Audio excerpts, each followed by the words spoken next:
Yo, this is your boy Gilligal. This is Common Conversations. Y'all know the deal. Everything under the sun, at the table, in the trash can. We're going to talk about it. We're not going to eat it necessarily if it came out of the trash can. I don't know. It might be good too. We're going to have a dope conversation. Missy, what's good? Hey, friends. Man, Missy's in the house with us. I think we keep having all these great fun conversations, but they're really equity conversations. Mm-hmm. And the goal is to hopefully educate you, teach you how we do this thing, right? And be as controversial or less controversial as we possibly can be. But at the end of the day, hopefully we're informing you, and on this journey of understanding how we build equity in our own community, you can take away some ideas and begin to build equity in your community, right? Yes. Let's get it. Let's go. What you been up to? Friend, so much. I have a new job. Ooh, new jobs. Let's go. First new job in 20 years. I was with the same agency for 20 years, but I'm with the same program, still doing prevention work at the state level. And I was with one job as long as I've been married. A little easier to switch jobs than spouses, right? I would agree with you. Let's get it. But it felt like ending, a marriage because it was so long. But get more money? I did, but I know we're not supposed to talk about money in this world, but I did. Yes, we got privileges. Exactly. Let's go. Some good came with it, and I have a home office now. It's lovely. Everything's lovely. So you used to work in this cloud in the sky, right? Tell everybody where you used to work at. Oh, I used to work at New Hope Services, and now I work for Straight Path Consulting. So I do consulting and training for the entire state of Indiana when it comes to healthy families. Let's scale up. Let's get it. So kind of the same space, just new opportunity. Let's go. Everybody who's scaling up in the world, man, give yourself a pat on the back. Let's get it. Let's go. Let's make that bread. Live happy lives. So we've got John Edwards with us today, right? Did I say that correctly? Let's go. And we're going to have a conversation about community leadership in Southern Indiana. And we're going to phrase it that way because it can get really confusing when we talk about who you work for and what you do in terms of the groundwork that you've been laying in the conversations of diversity, equity, inclusion. And you throw tomatoes at people. Is that correct? Did I hear that earlier? I do not throw tomatoes. Oh, okay. Sometimes it would be fun to throw tomatoes. So if anybody's got some tomatoes, send them our way. And maybe the ones that don't harm people so John can have them to throw. Right? I throw when I facilitate programs, I throw these stuffed balls at people every once in a while. Sometimes the people who hire me like it, and some people don't. But it is what it is. Missy. Friend. Let's go. Let's do it. Where are we going? We're going to talk to John. I want John to tell us where we're going. John, take us on a journey. Tell us about you. Yeah, for sure. So I have a wild and crazy past. I have literally done pretty much everything you can imagine doing in my professional life. It's been an amazing journey. Started out very, very small. I came from a town called Perryville, Kentucky. Less than probably 1,000 people. I grew up with my mom and dad and brother. Just a terrific family, super supportive. Grew up in church. So we grew up Southern Baptist, and Southern Baptist was the what we started as. So, growing up in that space, it was very difficult as I started to come to the realization of who I was. Right? Figuring out that I'm a gay man and living in that space with my family, was at first difficult, as it would be for any family, when you're adjusting and learning something new. But as time has went on, I have the most amazing mom and dad that are, wonderful. My dad is very faith heavy. And it's one of the things that I love about my father the most is his devotion and his faith and what he follows. He's diehard, does everything he can to empower himself. And that's one of the things that I took from my dad is, that ability to believe in something and push. So growing up, went to high school, graduated high school, went to college, realized college was not for me. So I went to beauty school. Actually, became a hairdresser. And that was an interesting conversation when I came home that day and told my dad, oh, by the way, I'm leaving college to go to beauty school.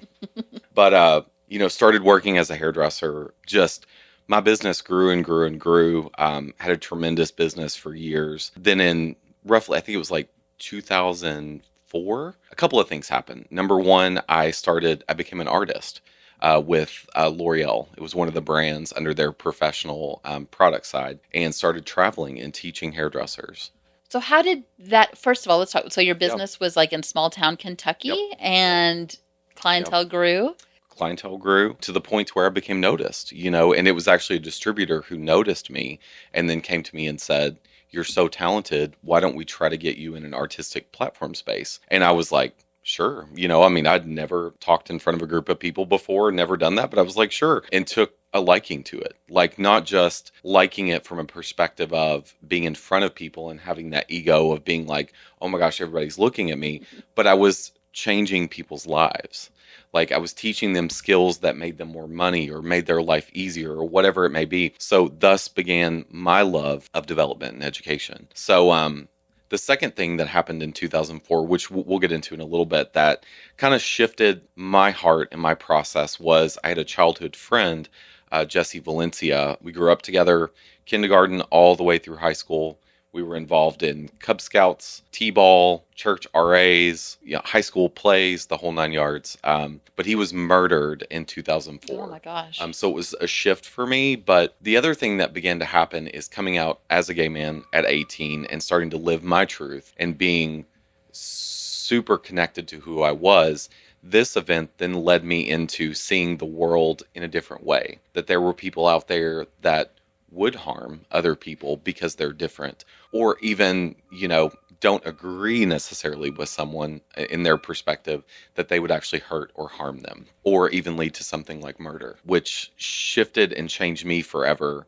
Because at that point, I still really wasn't brave enough at that point to really start like sharing my story, talking about who I am, where I came from, the challenges that I overcame as a gay man growing up in small town Kentucky, moving into a space, with something like L'Oreal, where immediately I'm traveling the US. I'm on every platform, hair stage you can imagine. I'm shooting collections in New York with some of the most revered photographers that, exist in the beauty space, and just shifted into this crazy different world. But that event shifted me into being more focused on how do I make an impact in the world, and how do I change places to help people so that things of what happened to Jesse don't happen to others in the future.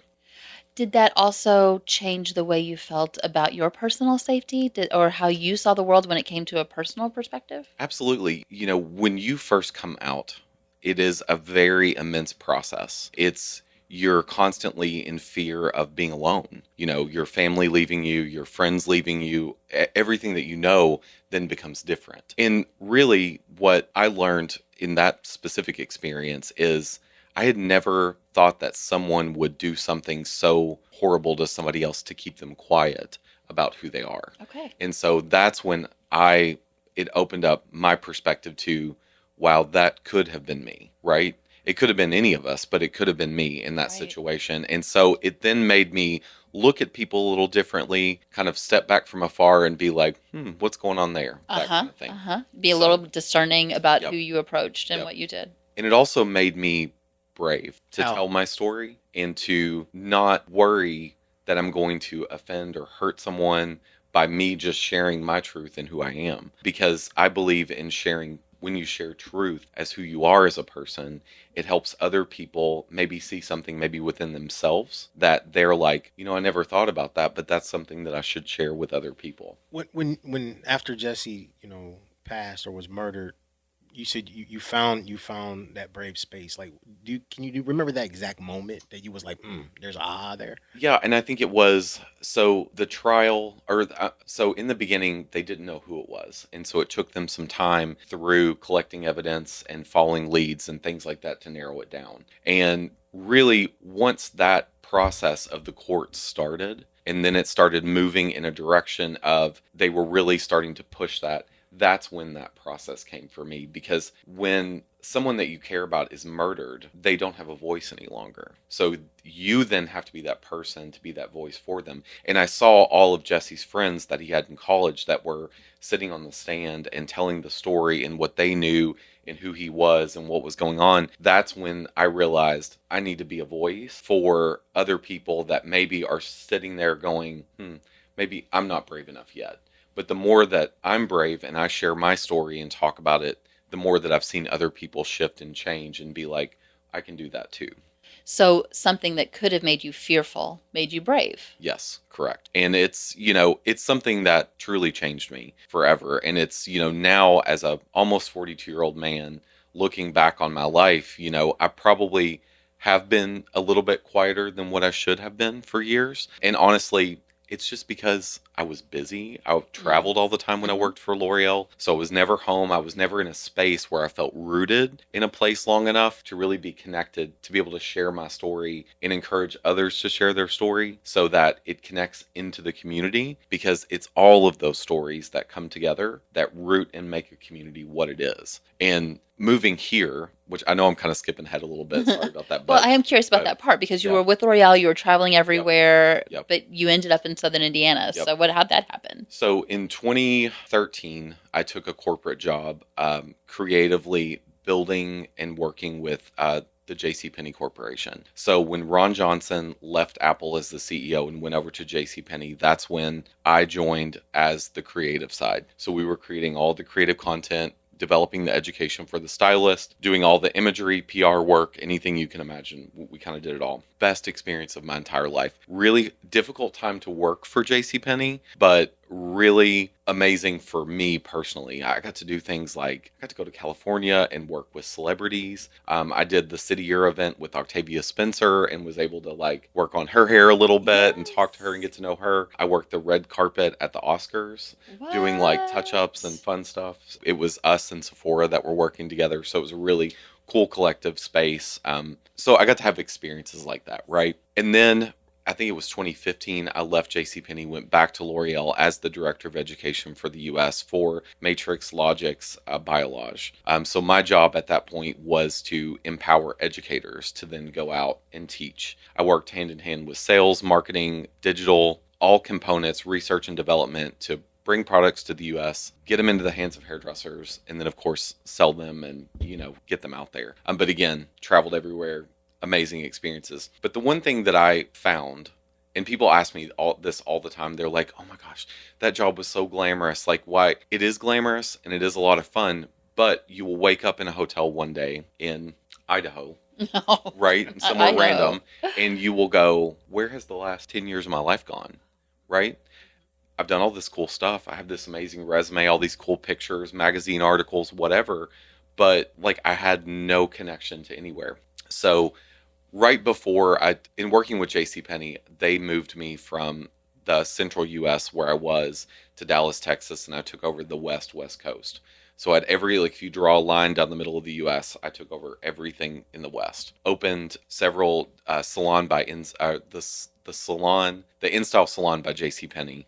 We opened several of those through the U.S. We had a partnership with InStyle magazine in New York to do that. And it was through that experience that I just was like, I miss, I lived in Texas. I lived in Dallas. I lived in the middle of the neighborhood. Completely different experience for me. Mm-hmm. But that's what I wanted to do. I wanted to experience it and see what it was like. And it was a lot of fun. But I had met someone here who, I was getting into a relationship with and building that when I accepted this job and moved. So we spent a year apart, traveling back and forth to see each other. And then I just, was like, hey, I want to move back. So going back to L'Oreal, I was able to live wherever I wanted. So I moved back to not the Louisville side, which is where I lived before. I moved on this side and just absolutely fell in love with Southern Indiana.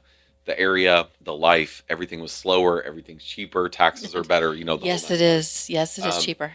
But through that experience, I still was working for L'Oreal, still traveling. And the last year that I was there, I was gone for 3 months straight. I came home twice for a weekend, literally flew home on Friday, flew out Sunday night. And I just was like, I'm done. Like, I am done. Right. No more suitcases, no more hotels, no more Ubers, no more airplanes, nothing.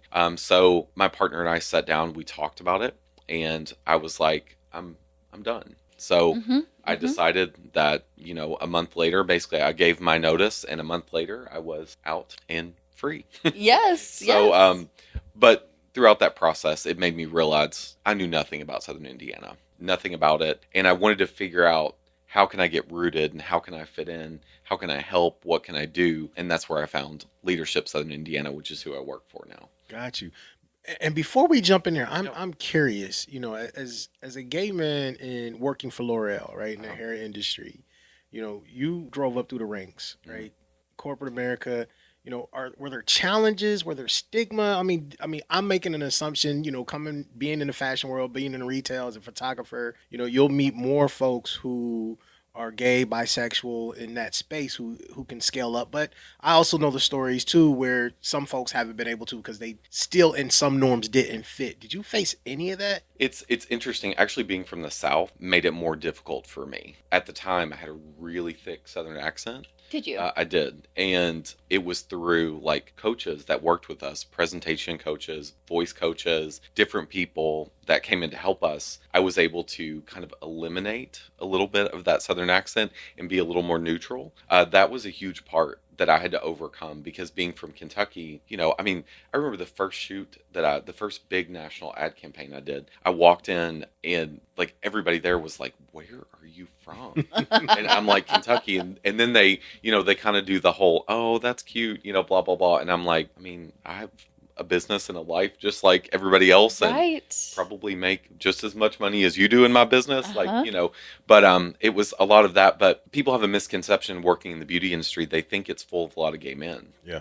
It's actually not at all. L'Oreal is one of my favorite parts about them is they're a big one for women's empowerment. And so a lot of leadership and things that work for L'Oreal are women. You still have, a lot of men as well too, but a lot of the men that are there are straight men. So, there was a very small group of us that were gay men that were open and L'Oreal's a super supportive company. Like they're very inclusive and very, focus on, making sure everybody feels included in that process, which is great. But it's just kind of wild that people assume that, you walk into a room and there's a bunch of male hairdressers doing hair that they're like, oh, everybody's gay. Actually, not a lot of them are. There was actually very few of us that were gay.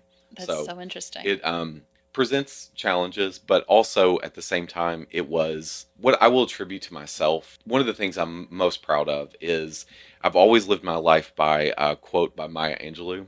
They're never going to remember what you say. They're never going to remember what you do, but they're always going to remember how you make them feel. Mm-hmm. And I attribute that to why I was able to aggressively move up in L'Oreal as quickly as I did, because any place that I was, it was about, touching other people in a way that when I left, they knew who I was. And every single time they would see me from that point forward, they knew who I was. So, yeah. So I find it so interesting that your accent, something that you had zero control over and probably not a lot of awareness of because it's just what you're steeped in, right, was a stumbling block. And that is true for so many pieces of like our identity. We're steeped in that. That is who we are and often who we're surrounded by. And until you jump out of that, you have no idea that that's going to be a hindrance for you in your professional life. That is very interesting. And I can't tell if I think it's a shame that you had to lose that.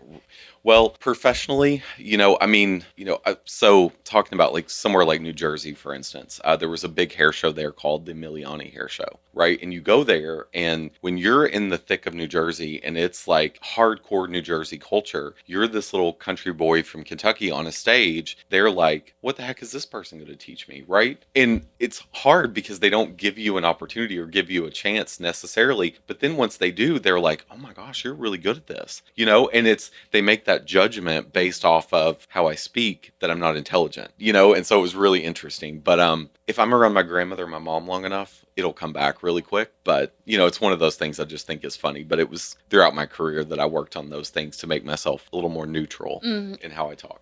I feel like there is a deeper message there in having to lose a part of your identity in order to climb, but also, again, being a part of yourself that's just so intrinsic that you would have had no idea that that was a problem. Right. I feel like there's a deeper message there related to equity, but... Yeah. I'm sure there is. I mean, I know that growing up in the North, we thought of really country people. I mean, unfortunately, the stigma is not very intelligent, right? We think everybody who has that really deep Southern drawl comes from Appalachia, right? And right.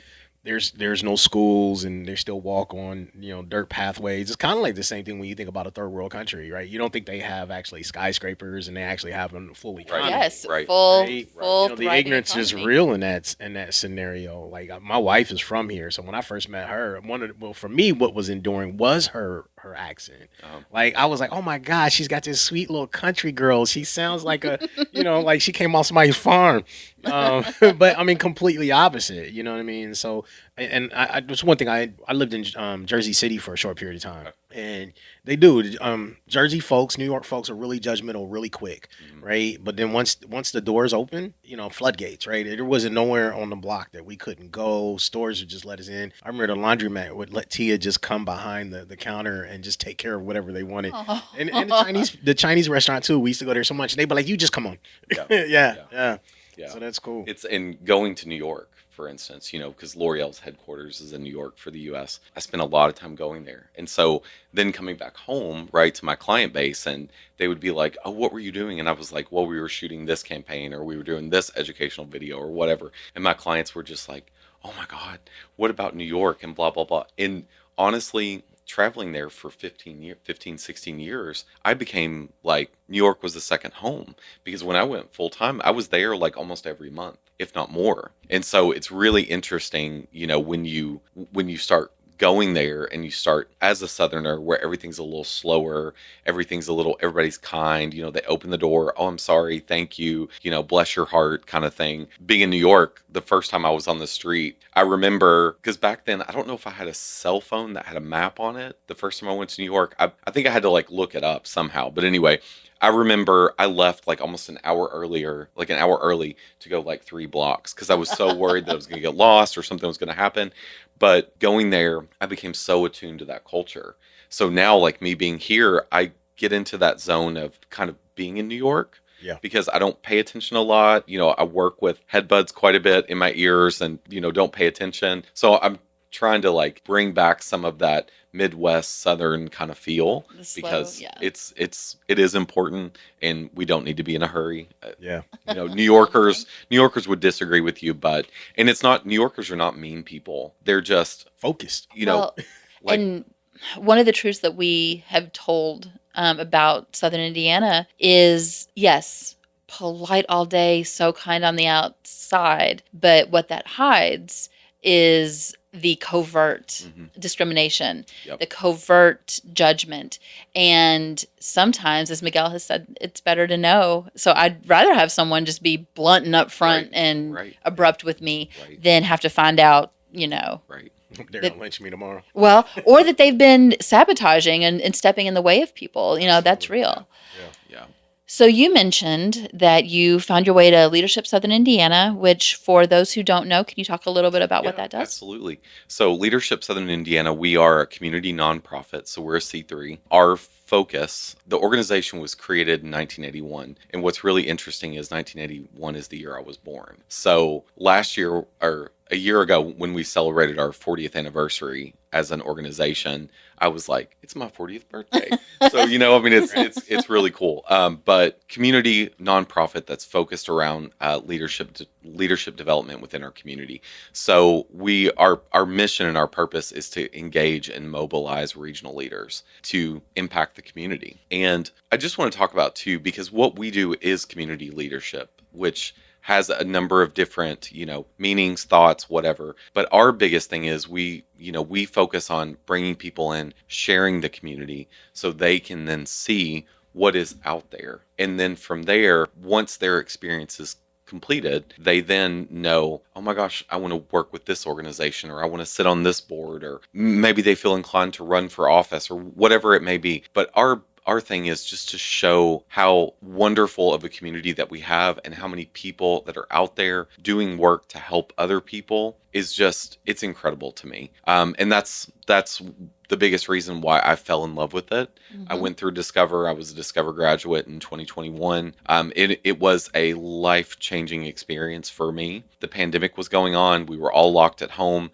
So my experience wasn't the full Discover experience, but when we were together as a group, we were so happy and so excited to be together. It was kind of our outlet to get out. Yes, I also went through Discover, and I will say I knew a lot of people, so I didn't think I needed the connection, or I didn't need the networking opportunities that Discover just naturally brings you. Really, any Leadership Southern Indiana program brings you. But I was shocked about how much happened outside of my industry that I did not know, because again, we are very siloed. We're busy doing our own business, that we don't see how many things are happening in our backyard. So Discover does a great job of shedding light on that. And to me, leadership is specifically influence. So as a leader, I influence others, and those leaders influence others. And so to me, like a key piece to leadership is influence, especially community leadership.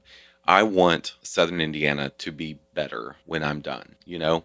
I want Southern Indiana to be like, wow, I never had this perspective, or I didn't know this, and that's where the diversity and inclusion piece comes in. That's a huge focus for me, specifically inclusion. And it's something that, we all hear these words. And what drives me crazy is people, everybody wants to focus on diversity. We got to diversify this, we got to diversify that. And that's all good and great. But truly, in order to change and impact people in a community, it's about having the diversity, but then it's having that person be at the table and then say, what can you bring to help us understand what's going on in your community or in your world to make life better for others like you in Southern Indiana? So it's almost as if you are suggesting that just diversifying spaces or diversifying workspaces is not enough. Correct. That you need to make sure that you create a safe space so people can have voice and be heard. Correct. Can you talk about how you think some either leaders or businesses conflate the two? Sure. I think a lot of times, specifically different areas, whether it be boards or companies or whatever, will have that diversity checklist. Do we have female representation? Do we have black or brown representation? Do we have LGBTQI plus representation? And in some spaces, people do that, and it's, what it is. It aggravates me because, again, for me, it's more about the inclusion piece. So don't just do it from a checkbox standpoint. Yes. Do it from a place of, we have discovered that in our organization, business, whatever, that we do not have diversity. And it's not going to be about us just checking a box so we can see it in a picture, but it's also about saying, how can we impact that specific individual's community with what we do? Because it's all circular, right? You bring someone in, they impact and empower and push for one specific part of the company. That's going to pay off for that organization in the long run, because people are going to see that and they're going to be like, oh my gosh, they really are listening. They really are doing to be able to, help people get what they need or see a different perspective or even have change in any number of ways. So would you say that your overall perspective, Southern Indiana is a diverse and inclusive community?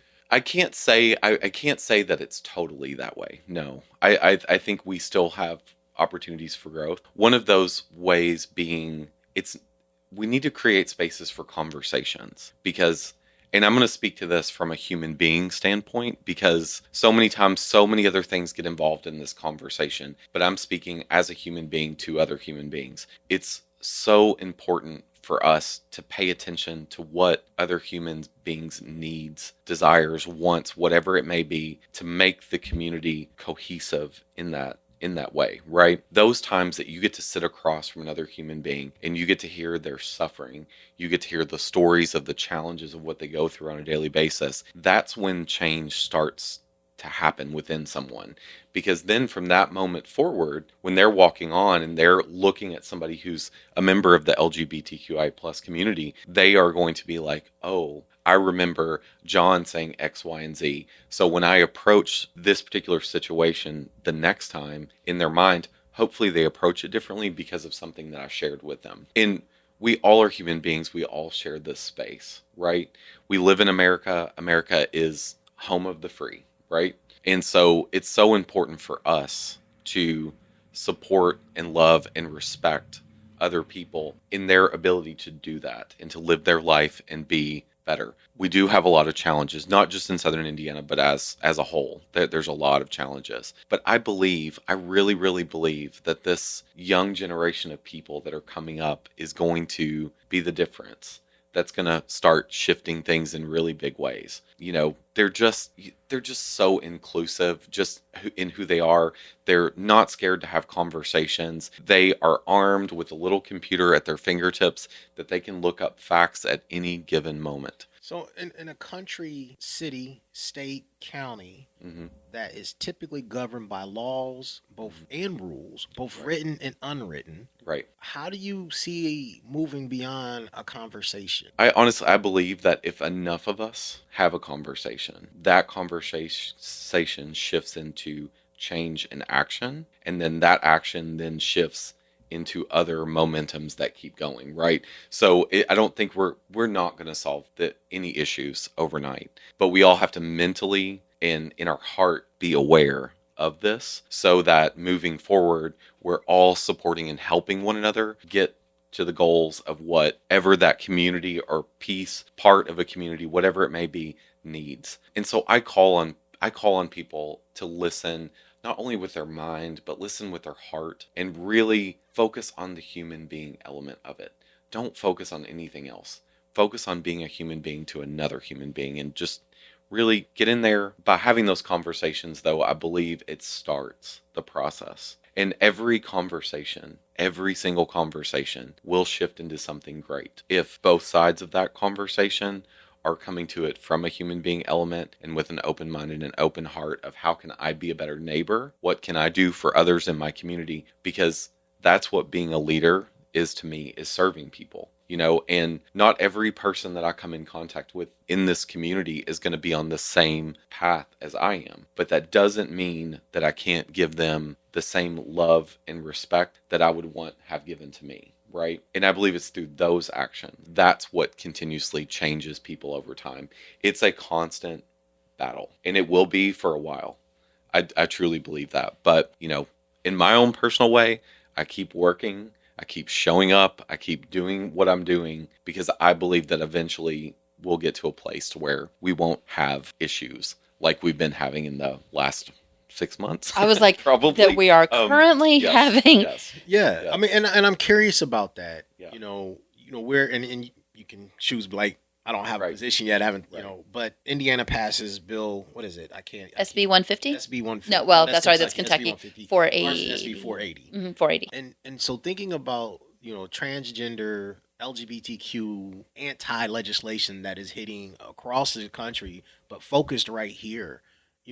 What is the leadership in our community doing, right, to bring inclusion and equity and Right. and diversity in that space, And so that safety this to those doesn't happen? kids. Like we Right. literally just had a governor sign a bill Right. who said, "I don't believe in it, don't really know what it is, and it's as clear as mud." Right. But you know what? But that bill is going to affect a lot of people's lives. Yeah. So, and I'm going to speak to this from my leadership standpoint, right? The main thing that I can do right away, because as one person, you can't necessarily go somewhere and change, a whole group of people's laws or whatever it is that they're doing, putting together. But the one thing that I can do is I can help families, moms, dads, whoever it is of trans kids, be able to have a space to come together to figure actions out of what they need, right? I can do that myself. Any leader within this community who knows someone who has a trans child who's going through these difficult conversations or whatever may end up happening with this situation is giving them the space to be able to talk. Being the fighter to go in and say, okay, right now we're not meeting anywhere. There's no anything happening. Let's get into the organizations. Let's find the spaces that will welcome this group in to be able to just sit together, have conversations, let their kids be together. That's how I as a leader can change and affect and do. And then hopefully through my actions and through my support and love for other human beings, right? Other leaders hopefully see that as well too, and it inspires them to do something similar. Because I individually can't do anything, but what I can do is give space, encourage conversations, make connections with mental health resources, whatever it may be, to get in there and to at least give a space so people can be together, so that those that are going through these difficult times can have a space to be able to support one another. And so, but my hope is by doing that, other people see that and other people start to soften those perspectives and start to say, I need to be involved, or I need to help, or my neighbor's kid, or my nephew, or my niece, or my own child, whatever it is. But they just hopefully will take a step to do something different, or to make a different, to have a different thought process or a different, mentality about it. That's what I hope. anyway. So, two things I'm hearing you say. First, we can't do these things in a closet. We have to be open and vocal about the things that we are doing in the community and what the community needs. Absolutely. So that takes bravery, like you Absolutely. talked about before. But number two, I wanted to mention, we've had this conversation, you and I, and Rachel, if you've listened to our episode with Rachel Klein Palmer, who has a trans kid, the three of us have had this conversation, and we are hoping to move towards that action step that you mentioned, because again, at some point you have to go from conversation to action, but where you do sit in a place of power and privilege that you can enact change in this way. So do you want to speak about that? Yeah, I have a lot of in leadership. I have a lot of influence, right? And I take my influence very seriously. So when I'm connecting or meeting or working with people throughout the community, that influence that I have is very sacred to me, right? It's my brand, it's my name, it's who I am. Mm-hmm. So, for me, it's about showing up and doing the work. And I'm going to say that again, show up and do the work, because nothing drives me more crazy. We're in this time where everybody's a keyboard warrior, is behind a phone or a keyboard, and they're like going after somebody on a social media platform or TikTok or whatever. Like, we all just need to stop doing that and actually show up and do the work for our community, no matter what it is that you're working for. Show up and do the work. Mm-hmm. So I think the action part of that starts with showing up and doing the work. When I ran into you both in the coffee shop and we were having this initial conversation, I immediately heart sank, right on the inside, started feeling the emotion of, oh my gosh, like, people are being affected by this. I don't know what I can do, but what I can do is I can help you find a space to be able to get together as parents, be together, connect, and go through that. I can tap into the mental health community that I have to be able to provide mental health support for the families, for the kids, whatever it may be. So that's hopefully my first step of action, mm-hmm. I'll say, and going from there. But I really feel like as leaders, we owe it to ourselves to be better for our community and influence the right ways and influence in the right areas to be able to actually enact change and get people to see things from a different perspective and help people love, learn, and grow in a different way. I'm curious, and again, I wonder, like, I know there's a stigma in the Black community when it comes to LGBT community, right? Mm-hmm. Some of my friends who are Black and gay, they're like, I'm gay first and Black second, or right. whatever. So there's these conversations that we have privately, right? In the role that you play, do you see a separation between those in the African American or the brown community that are gay versus white folks that are gay, and is it harder to go into Black communities sometimes, or what does that look like in Southern Indiana? It is, and one of the things, I'm a cisgendered white gay male, right? So I walk into a room and I'm not necessarily picked up on right away that I'm a gay man, right? Until I say something. And I truly believe that there is separation between the Black and brown community in the gay community and the white gay community. And it's interesting to me because we're all fighting for the same thing, but that separation comes from whatever it may be. I truly don't know what causes that separation, but what I can say is that at the end of the day, for me anyway, is when I go into a Black or brown community, I try to be extremely sensitive, not only from a gay perspective, because I think sometimes in a lot of Black men's, growing, in their homes with their families, I think it sometimes is less accepted by Black and brown families than it is white families. And I'm not sure why that is. But when I go in, I try to understand and support that aspect, knowing that there may be a lot of challenges that, somebody might not be out yet, might not be open yet, whatever it may be. I try to approach it that way and try to be sensitive and understand that they're not at that time in their life yet. That doesn't mean that they won't be. But in the gay world, anything LGBTQI+, you have to meet people where they are in that moment, in that time. And so many, I really hate labels. Labels drive me crazy because I believe that's what creates separation. You're gay, you're straight, you're Black, you're white. Like, I just wish that we all looked at each other just as human beings, like I keep saying, and I use that a lot. But, for me, it's, I don't know, I I just try to look at people as human beings. I try to be respectful of their situation, but also knowing that as a white cisgendered gay male, I can walk into a room and be undetected. Whereas, in the black community, I think sometimes, it tends to be looked at probably as people are a little more like sissy or feminine or whatever. And so it creates that, no, I'm a man, I'm a man. I'm not going to be that. I don't want to be open about it because of whatever. And I just try to support those conversations and help those folks.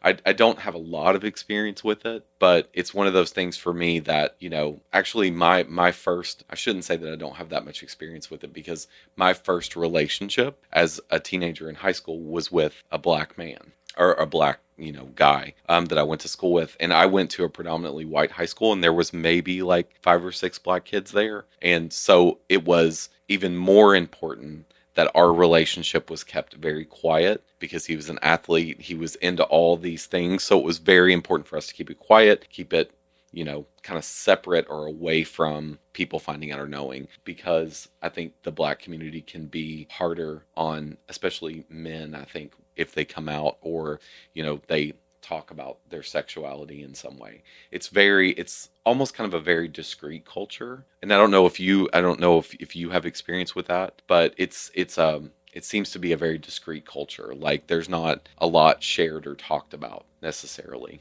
I mean, yeah. I mean, there's a lot of stigma. I mean, church, is really big. Definitely when you talk about people who are kind of diehard Christians, and that belief, and that can definitely disrupt, right? Relationships, and I thought it was interesting when you said your dad was, Southern Baptist, and I was like, man, that's got to be an interesting dynamic, because I know in the black community that would definitely be an interesting dynamic. I know my mom's third husband, when she was married a third time, came out as gay after, a period of time, but I know that he was ostracized from his family at one point, and his father was a pastor, right? Yep. And so there is that, and it's consistent. I can't speak to it because I'm not a gay man in that space, but I've seen enough of it to question and wonder, and like I've said in other shows, like this is a new conversation for me, right? Yeah.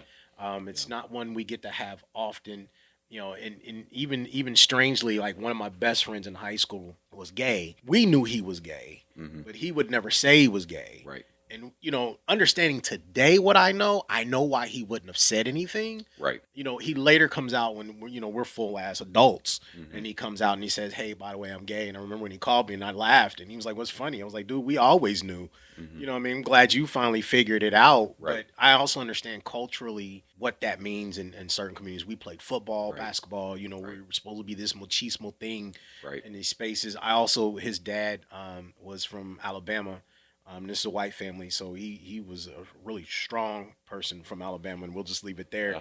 So I'm sure that took some shift, considering I was probably the first black person to ever come in their house. Right. And so, so yeah, I definitely imagine there's a great deal of stigma in some of the conversations we have, and I often wonder, where does it come from, right? Right.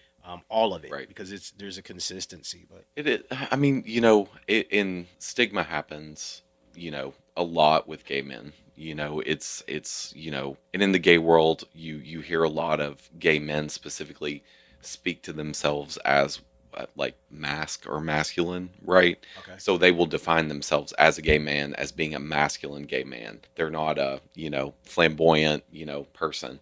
And it's interesting to me because I never really look at that within people, men, women. Like I just look at people as whether I have good energy with them, if I have a good flow or a good feel, right? But I think a lot of gay men really want to hold on to that masculinity and that butchness, if you were to say, because they don't want to ever be labeled as, flamboyant or girly or sissy or whatever it may be. I mean, my mom will tell you about me growing up. She always knew I was different. She'll tell you I was sensitive, I was artistic, I always wanted to be involved in anything hair, fashion, or makeup. I was all about all of that. And so she knew, and she could see me struggling, trying to be in a world where, I'm with all these, macho country guys, which still to this day are some of my best friends in the entire world. Talk to them all the time, love them to death, fully supportive of me, have always been supportive. And it took a long time to get there because I didn't come out to them.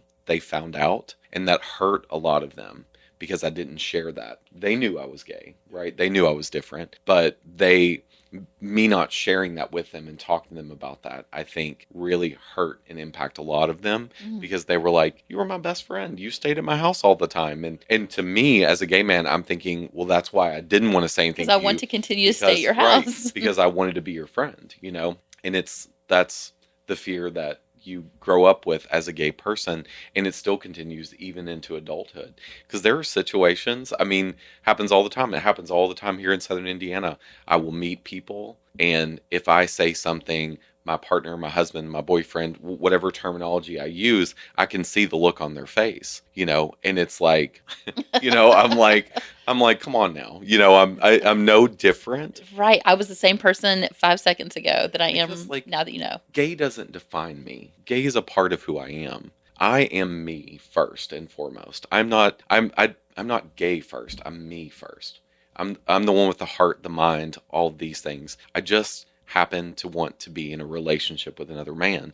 That doesn't make anything. It doesn't make a difference in anything. It's just a part of who you are. One of the things that you said I wanted to go back to, you mentioned hating labels and just seeing people as people. But I also, in the same breath, I've heard you say, but I recognize what they bring to the table. That, I have to be more sensitive around a Black gay person because I know that they are coming with a certain level of baggage, possibly, or in the Black community, knowing that they have a different, because again, as a cis white man, you know that your struggle has been different than theirs. So while you hate those labels, you are still able to see the full person there. And I think that that's the important thing, because it almost, people talk about, I want to be colorblind, blah, blah, blah. But when you are colorblind, you are not seeing the full humanity because you don't know what that person has brought to the table. Right. So I really respect that while you still want to see person as a human first, you are seeing everything that they bring and all of the possible, baggage is not the right word, but the struggles and the battles that they have fought to even be in that space. I think, for instance, not seeing a person as Black also doesn't see how the world treats them every day. If I choose not to see, Right. Color in someone, which is not a real thing, P.S., then I also don't get to see the fullness of that person's experience that they bring. Yeah, and it's, for me, it's sitting and hearing stories and talking to people and learning about people that bring that sensitivity and that awareness there. Because while I want to live in a world that doesn't have labels, that doesn't see color, that doesn't see any of those things, we live in a world that does that, right?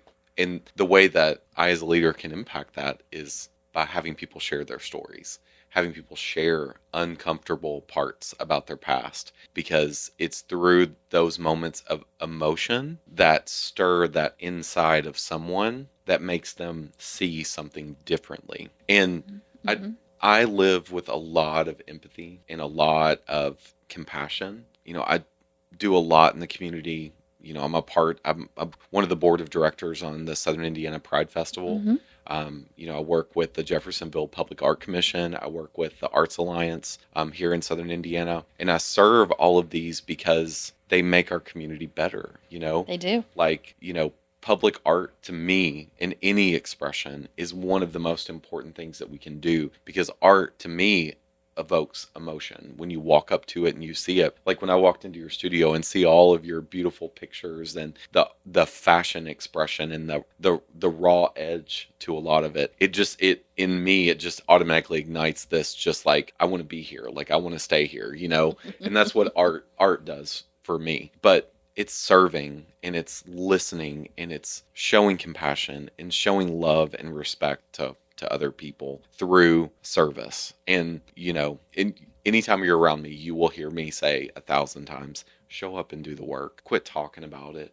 Quit just giving money. Money's a great thing and it does a lot of things, but when you're working with a community that wants you to see or understand something differently, it's not until you show up and do the work that you really understand what that community needs, right? Or what is actually there that's a problem or a challenge. Because through the work, that's how you see it. And so I encourage people all the time, in a lot of our programs, we do serve projects, we do many things, and that's because I want our leaders to show up and do the work and see that actually them packing, 75 treat bags for the homeless in Southern Indiana makes the biggest difference ever. Because while to us, it's $35 for like a package of like, chips or crackers or whatever it is, when you put those in a bag and then at the end of it, they write a little note, saying something like, I hope this makes your day better, and puts it in that bag. And when that person picks that bag up and is sitting there, could potentially be the only food that they have for a week or whatever, and then they get to that card and they open that little card and they see,